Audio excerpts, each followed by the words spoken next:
नमस्कार बंधुगण, आम चैनल रे आपण मानकु स्वागत करूछि।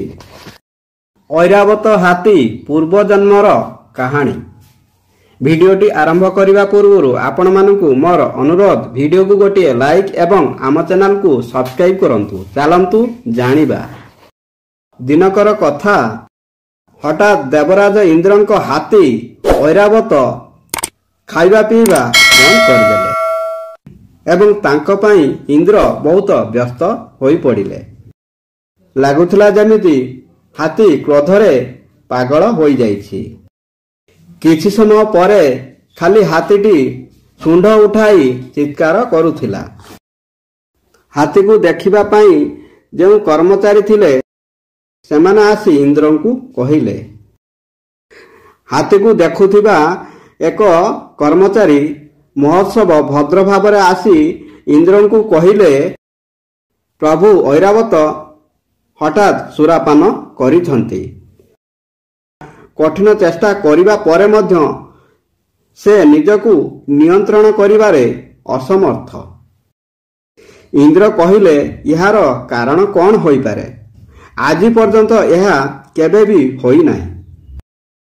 समुद्र मंथनरु मिलिथिबा रत्न मध्यरु ऐरावत अन्यतम। यह आम पई सृष्टि करा जाइथिला। देख, ऐरावतर खाद्य एवं पानी रे किछि अभाव अछि कि?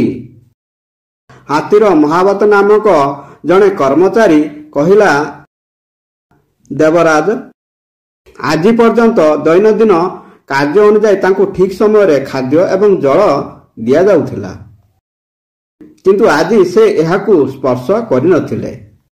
एवं देवराज इंद्रंकु से कर्मचारी कहिले, तुमे जाई निजे देख। तापरे से कर्मचारी को इंद्र कहिले, ठीक अछि, मु निजे जाई देखुछि। यह कही इंद्र उठी ऐरावतंकु देखिबाकु गले। सेठाकु जाई से देखिले ऐरावत नाचुछंती। इंद्र हाथी शरीर रे हाथ थापुड़ाई देइथिले, किंतु आश्चर्य, इंद्रंकु देखि ऐरावत अधिक रागी गले। से अनियंत्रित हेबाकु लागिले। यह देखि एक देवता इंद्रंकु कहिले, महाराज, आपण निजे तांको उपरे बसंतु। बोध हुए यहाकु नियंत्रण निया जाई पारे। इंद्र सेई देवतांकु कहिले, ठीक अछि।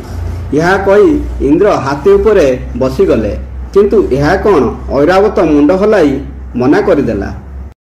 तापरे हाथी को नियंत्रण करिया पई अनेक पदक्षेप निया जाइथिला, किंतु तांकु नियंत्रण करि हेला नाही।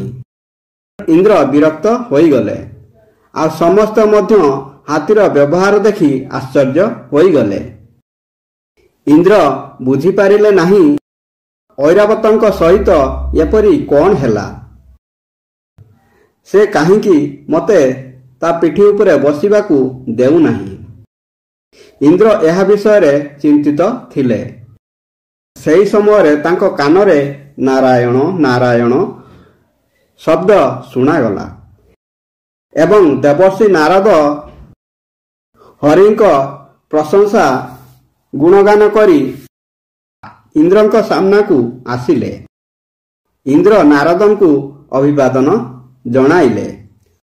नारद इंद्रंकु देखिले। तापरे हसी देई कहिले, देवराज, कौन पई चिंतित? भूत माने सुरपुर उपरे आक्रमण करिसंती ना किछि अजब घटना घटिछि? आरे, काहींकि एई ऐरावत बारंबार चित्कार करुछि? निजर दुखर कहानी वर्णना करी इंद्र देवर्षि नारदंकु कहिले, ऐरावत असुस्थ होई पड़िछंती, किंतु तांकर असुस्थता शारीरिक नुहे बरं मानसिक अटे। यह स्वर्गर समस्त नियम भांगुछि। मते ता उपरे बसिबाकु सीधा सड़क मना करी देउछि। आपण कहि परिबे कि यह कोन पई से करुछि? नारद इंद्रंकु कहिले, हाँ देवराज, यार पूर्व जन्म को हाथी मने रखिछि। सेही कारणरु तांको मनरे पुरुणा घृणा देखा देइछि। ଏହା ନିଜର ଚେତନା ହରାଇଛି। ଏହି ଅଜ୍ଞତା ହିଁ ତାଙ୍କ କ୍ରୋଧ ଏବଂ ତୁମର ଦୁଃଖ ସୃଷ୍ଟି କରିଛି। ନାରଦଙ୍କ କଥା ଶୁଣି ଇନ୍ଦ୍ର ଆଶ୍ଚର୍ଯ୍ୟ ହୋଇ କହିଲେ, ଠିକ୍ ଅଛି, ଆପଣ ଐରାବତ ହାତୀର ପୂର୍ବଜନ୍ମର କାହାଣୀ କ'ଣ ଟିକେ ମୋତେ ଜଣାନ୍ତୁ। ନାରଦ ହାତୀର ପୂର୍ବଜନ୍ମର କାହାଣୀ ଇନ୍ଦ୍ରଙ୍କୁ କହିବାକୁ ଲାଗିଲେ। ପ୍ରାଚୀନ କାଳରେ ଜଣେ ପଣ୍ଡିତ ତ୍ରିଶାଳା ନାମକ ଏକ ସହରରେ ପହଞ୍ଚିଥିଲେ। ତାଙ୍କର ନାମ ବିଶ୍ୱବନ୍ଧୁ ଥିଲା। ପଣ୍ଡିତ ବିଶ୍ୱବନ୍ଧୁ ଧର୍ମଶାସ୍ତ୍ର, ବେଦ ଏବଂ ପୁରାଣ ଇତ୍ୟାଦିର ଜଣେ ମହାନ ପଣ୍ଡିତ ଥିଲେ। ଲାଗୁଥିଲା ଯେପରି ସରସ୍ୱତୀ ତାଙ୍କ ଜିଭରେ ବସିଛନ୍ତି। ତାଙ୍କ ଭାଷଣରେ ଏତେ ମଧୁରତା ଏବଂ ଶକ୍ତି ଥିଲା ଯେ ଶ୍ରୋତାମାନେ ତାଙ୍କ ଉପଦେଶ ଶୁଣିବା ପରେ ବିସ୍ମିତ ହୋଇଯାଉଥିଲେ। ତାଙ୍କ ଉପଦେଶ ଶୁଣିବା ପାଇଁ ସହରବାସୀ ବହୁ ସଂଖ୍ୟାରେ ଆସୁଥିଲେ। ରାଜା ନିଜେ ପ୍ରତିଦିନ ଆସି ପଣ୍ଡିତଙ୍କ କାହାଣୀ ଶୁଣୁଥିଲେ। ସେହି ସହରରେ ଭର୍ସେନ ନାମକ ଜଣେ ଭଲ ପରିବାର ଲୋକ ଥିଲେ। ସେ ବହୁତ ଧାର୍ମିକ ଥିଲେ। ତାଙ୍କର ଅଧିକାଂଶ ସମୟ ପୂଜାରେ ବିତୁଥିଲା।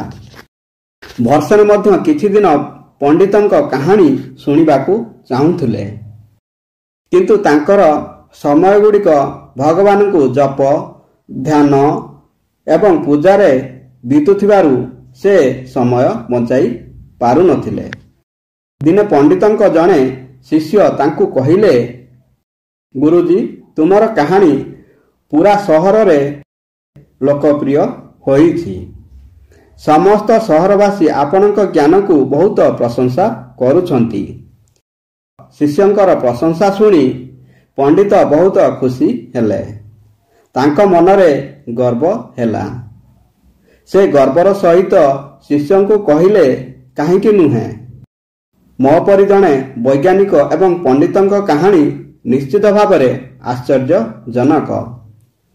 ତାପରେ ମୋର କାହାଣୀ କହିବା ଶୈଳୀର ସରଳତା ନିଶ୍ଚିତ ଭାବରେ ସମସ୍ତଙ୍କୁ ଆକର୍ଷିତ କରିବ।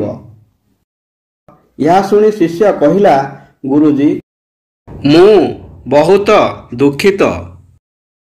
ତେବେ ତୁମର କାହାଣୀ ଅସମ୍ପୂର୍ଣ୍ଣ ବୋଲି ଧରାଯିବ। ପଣ୍ଡିତ ଅହଙ୍କାରରେ କହିଥିଲେ, ମୁଁ ଆସନ୍ତାକାଲି ଭର୍ସେନଙ୍କୁ ଡାକିବି। ରାଜାଙ୍କ କାହାଣୀ ଶୁଣିବାକୁ ଆସିଥିବା ଭର୍ସେନ କିପରି ଉପସ୍ଥିତ ହେବାକୁ ମନା କରିବେ? ତାପରେ ପଣ୍ଡିତ ଅନ୍ୟ ଜଣେ ଶିଷ୍ୟକୁ ଭର୍ସେନଙ୍କୁ ଡାକିବା ପାଇଁ ପଠାଇଥିଲେ। କିନ୍ତୁ ସେଦିନ ସେ ଉପବାସ କରୁଥିଲେ। ପୂଜାରେ ବିଳମ୍ବ ହୋଇଥିଲା। ତେଣୁ ପଣ୍ଡିତର ଶିଷ୍ୟଙ୍କୁ ଭର୍ସେନ କହିଥିଲେ, ମୁଁ କାହାଣୀରେ ଯୋଗ ଦେଇ ପାରିବି ନାହିଁ। ଶିଷ୍ୟ ପଣ୍ଡିତଙ୍କ କାନରେ ଫୁସ୍ଫୁସ୍ କରି କହିଲେ, ଦେଖ, ତୁମେ ଡାକିବା ପରେ ବି ଭର୍ସେନ ଆସିଲା ନାହିଁ। ମନେହୁଏ ସେ ତୁମକୁ ପଣ୍ଡିତ ଭାବନ୍ତି ନାହିଁ। ଯଦି ତୁମେ ତୁମର ତ୍ରୁଟି ପ୍ରମାଣ କରିବାକୁ ଚାହୁଁଛ, ତୁମକୁ ଭର୍ସେନଙ୍କୁ ପ୍ରଣାମ କରିବାକୁ ପଡ଼ିବ। ପଣ୍ଡିତଙ୍କ ହୃଦୟରେ ଘୃଣାର ନିଆଁ ଜଳୁଥିଲା। କାହାଣୀରେ ସେ ପ୍ରତିଦିନ ଅନ୍ୟମାନଙ୍କୁ ସଂଲଗ୍ନତା, ଘୃଣା ଏବଂ ଗର୍ବଠାରୁ ଦୂରରେ ରହିବାକୁ ଶିଖାଉଥିଲେ। କିନ୍ତୁ ଆଜି ସେ ନିଜେ ସବୁକିଛି ଭୁଲିଗଲେ। ସେ ପ୍ରତିଶୋଧର ନିଆଁରେ ଜଳୁଥିବା ସାପ ପରି ଶବ୍ଦ କରୁଥିଲେ। ତାପରେ ରାଜା ପଣ୍ଡିତଙ୍କୁ ଅନୁରୋଧ କରି କହିଲେ, ଆସନ୍ତାକାଲି ଖାଇବା ପାଇଁ ରାଜପ୍ରସାଦକୁ ଆସିବ। ପଣ୍ଡିତ ରାଜାଙ୍କୁ କହିଲେ, ମୁଁ ତୁମର ନିମନ୍ତ୍ରଣ ଗ୍ରହଣ କରିବି, କିନ୍ତୁ ମୋର ଏକ ସର୍ତ୍ତ ଅଛି। ତୁମେ ଏହାକୁ ସମ୍ପୂର୍ଣ୍ଣ କରିବାକୁ ପ୍ରତିଜ୍ଞା କର। ତେବେ ମୁଁ ଖାଇବାକୁ ଆସିବି। ରାଜା ଭାବିବା ଆରମ୍ଭ କଲେ। ପଣ୍ଡିତ ପ୍ରାୟ ଧନରତ୍ନ କିମ୍ବା ବ୍ୟାଗପୂର୍ଣ୍ଣ ସୁନା ମୁଦ୍ରା ମାଗିବେ। ପଣ୍ଡିତଙ୍କ ପରାମର୍ଶରେ ରାଜି ହେଲେ। ତାପରେ ରାଜା ପଣ୍ଡିତଙ୍କୁ କହିଲେ, ଠିକ୍ ଅଛି, ତୁମେ କ'ଣ କହିବାକୁ ଚାହୁଁଛ କୁହ। ପଣ୍ଡିତ ରାଜାଙ୍କୁ କହିଲେ, ମହାରାଜ, ଆପଣଙ୍କ ସହରରେ ଭର୍ସେନ ନାମକ ଜଣେ ବ୍ୟକ୍ତି ଅଛନ୍ତି। ମୁଁ ଚାହେଁ ଯେ ଯେତେବେଳେ ମୋର ପାଲକିନି ରାଜପ୍ରସାଦର ଦ୍ୱାରରେ ଅଟକି ଯାଏ, ତାପରେ ମୁଁ ଭର୍ସନଙ୍କ ପିଠି ଉପରେ ବସି ରାଜପ୍ରସାଦକୁ ଯିବାକୁ ଚାହୁଁଛି। ପଣ୍ଡିତଙ୍କ କଥା ଶୁଣି ରାଜା ଆଶ୍ଚର୍ଯ୍ୟ ହୋଇଗଲେ। ସେ ଭର୍ସନଙ୍କୁ ଜାଣିଥିଲେ। ସେ କହିଲେ, ତୁମେ ତାଙ୍କ ପରି ଜଣେ ସାଧୁଙ୍କୁ କାହିଁକି ଏହି ଅସୁବିଧା ଦେବାକୁ ଚାହୁଁଛ? ଯଦି ତୁମେ ଚାହଁ ମୋ ପିଠିରେ ବସ। ମୁଁ ତାଙ୍କୁ ଏପରି କିପରି କହିବି? ରାଜା ବୁଝିଗଲେ ଯେ ପଣ୍ଡିତ ମୋ ସହିତ କିଛି ଖେଳ ଖେଳୁଛନ୍ତି। ରାଜା ଭାବିଲେ ପଣ୍ଡିତଙ୍କ ମନ ଦୁର୍ନୀତିଗ୍ରସ୍ତ ହୋଇଯାଇଛି। ଯଦି ଜଣେ ପଣ୍ଡିତଙ୍କ ମନରେ ଗର୍ବ ଥାଏ ତେବେ ତାହା ତାକୁ ନଷ୍ଟ କରିଦିଏ, ଜ୍ଞାନ ନମ୍ରତା ପ୍ରଦାନ କରେ। ଏହିସବୁ ଭାବିବା ପରେ ରାଜା କହିଲେ, ଠିକ୍ ଅଛି। ପରଦିନ ରାଜା ଭର୍ସନଙ୍କୁ ଡାକିଲେ। ସେ ପହଞ୍ଚିବା ପରେ ରାଜା ପଣ୍ଡିତଙ୍କୁ ଦେଇଥିବା ପ୍ରତିଜ୍ଞା ବିଷୟରେ କହିଲେ। ଭର୍ସନ ହସି ହସି କହିଲେ, ରାଜନ, ଏହା ମୋର ସୌଭାଗ୍ୟ ହେବ। ବିଶ୍ୱବନ୍ଧୁଙ୍କ ପରି ଜଣେ ପଣ୍ଡିତ ମୋ ପିଠିରେ ବସିବେ, ଏହା ମୋ ପାଇଁ ଖୁସିର କଥା। ପଣ୍ଡିତ ମୋ ପିଠିରେ ବସି ମୋ ଜୀବନ ସଫଳ ହେବ। ମୁଁ ତୁମକୁ କୃତଜ୍ଞ କରିବି। ଏହା ଶୁଣି ରାଜା ମଧ୍ୟ ଅଶ୍ରୁଳ ହୋଇଗଲେ। ନିର୍ଦ୍ଧାରିତ ସମୟରେ ବିଶ୍ୱବନ୍ଧୁଙ୍କ ପାଲକିନ ରାଜପ୍ରସାଦର ଦ୍ୱାର ନିକଟରେ ସହ ପହଞ୍ଚିଲା। ଭର୍ସନ ଏବଂ ରାଜା ସେଠାରେ ଉପସ୍ଥିତ ଥିଲେ। ବିଶ୍ୱବନ୍ଧୁ ପାଲକିନରୁ ଓହ୍ଲାଇ କହିଲେ, ରଥଯାତ୍ରା ପାଇଁ ଭର୍ସନ କେଉଁଠାରେ ଅଛନ୍ତି? ଭର୍ସନ ମୁଣ୍ଡ ନୁଆଇଁ କହିଲା, ପଣ୍ଡିତ ଆସ, ମୁଁ ସେବା କରିବାକୁ ପ୍ରସ୍ତୁତ ଅଛି। କୌଣସି କିଛି ଚିନ୍ତା ନ କରି କିମ୍ବା ଠିକ୍ କିମ୍ବା ଭୁଲ ବିଷୟରେ ଚିନ୍ତା ନ କରି ପଣ୍ଡିତ ଭର୍ସନଙ୍କ ପିଠିରେ ବସି ରାଜାଙ୍କ ଭୋଜନାଳୟରେ ପହଞ୍ଚିଥିଲେ। ବାଟରେ ସେ ଭାବୁଥିଲେ, ସର୍ବଶେଷରେ ମୁଁ ତାଙ୍କୁ ସମ୍ମାନିତ କରିଛି। ନାରଦ କାହାଣୀକୁ ସମାପ୍ତ କରି ଦେବରାଜଙ୍କୁ କହିଲେ, ବିଶ୍ୱବନ୍ଧୁ ପଣ୍ଡିତଙ୍କୁ ତାଙ୍କ କାର୍ଯ୍ୟର ପରିଣାମ ଭୋଗିବାକୁ ପଡ଼ିବ। ଭଗବାନଙ୍କ କାହାଣୀ ବିଷୟରେ ତାଙ୍କର ଜ୍ଞାନ ହେତୁ ତାଙ୍କୁ ପରିତ୍ରାଣର ଅଧିକାର ରହିବା ଉଚିତ। କିନ୍ତୁ ଘୃଣା ଏବଂ ଗର୍ବ ତାଙ୍କର ସମସ୍ତ ପ୍ରୟାସକୁ ନଷ୍ଟ କରିଦେଲା। ସେହି ପଣ୍ଡିତ ଆଜି ହାତୀ ହୋଇ ଐରାବତ ରୂପରେ ସ୍ୱର୍ଗର କ୍ଷଣିକ ଆନନ୍ଦ ଉପଭୋଗ କରୁଛି। ତାଙ୍କର ଗୁଣ ଯୋଗୁଁ ଭର୍ସନ ଆଜି ସ୍ୱର୍ଗର ରାଜା ଇନ୍ଦ୍ର ହୋଇପାରିଛନ୍ତି। ଏହାର ଫଳ ଉପଭୋଗ କରିବା ପାଇଁ ବିଶ୍ୱବନ୍ଧୁ ଭର୍ସନ ଉପରେ ଚଢ଼ିଥିଲେ। ଆଜି ହାତୀ ଆକାରରେ ଏହା ପୂର୍ବଜନ୍ମର ଇନ୍ଦ୍ରଙ୍କ ଭର୍ସନ ପାଇଁ ଏକ ଯାନ ଭାବରେ ବ୍ୟବହୃତ ହେଉଛି। ତାଙ୍କର ଅତୀତ ଜୀବନକୁ ମନେ ପକାଇ ତାଙ୍କର ଗର୍ବ ପୁଣି ଜାଗ୍ରତ ହୋଇଛି। ତେଣୁ ସେ ପ୍ରତିଶୋଧ ନେଉଛନ୍ତି। ଯଦି ତୁମେ ଚାହଁ ମୁଁ ତାଙ୍କୁ କିଛି କହିବି।